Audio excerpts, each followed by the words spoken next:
सगळ्यात महत्वाची कारण आहेत हम्म. मृत्यू येण्याची, आता टॉपमध्ये असलेली. आणि या सगळ्यांना कुठे ना कुठे झोप कारणीभूत आहे बघा. एक मेयो क्लिनिक म्हणून आहे, त्यांनी खूप मोठा स्टडी केला होता. जवळजवळ 88,000 लोकांवर 10 वर्ष चाललेला तो स्टडी होता. तर त्या मेयो नाही, मला वाटतं बायो बँक नावाचा एक ग्रुप होता, त्यांनी केलेला स्टडी हा. पण खूप प्रदीर्घ चालला हा स्टडी.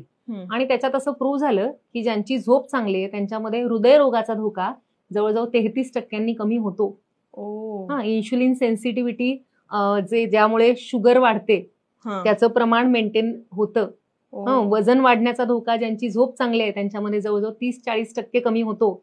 आणि सगळ्यात महत्वाचं संशोधन म्हणजे ज्यांची झोपेची क्वालिटी चांगली आहे त्यांचं आयुर्मान 2.5 ते 4.5 वर्षांनी वाढतं, असा सांख्यिकी पुरावा आहे. आणि तो मेडिकल फील्डमध्ये मान्य आहे. इतकी झोप महत्वाची आहे. म्हणजे जीवनाला घातक असणारे आजार दूर ठेवण्यासाठी सगळ्यांनी झोपेकडे, जसं आपण आहाराकडे लक्ष देतो तितकंच लक्ष झोपेकडे देणं खूप महत्वाचं आहे. आणि म्हणून त्याला त्रयोपस्तंभ म्हटलंय किंवा म्हणून जीवनाचा आधार म्हटलंय. आणि ते अगदी खरं आहे.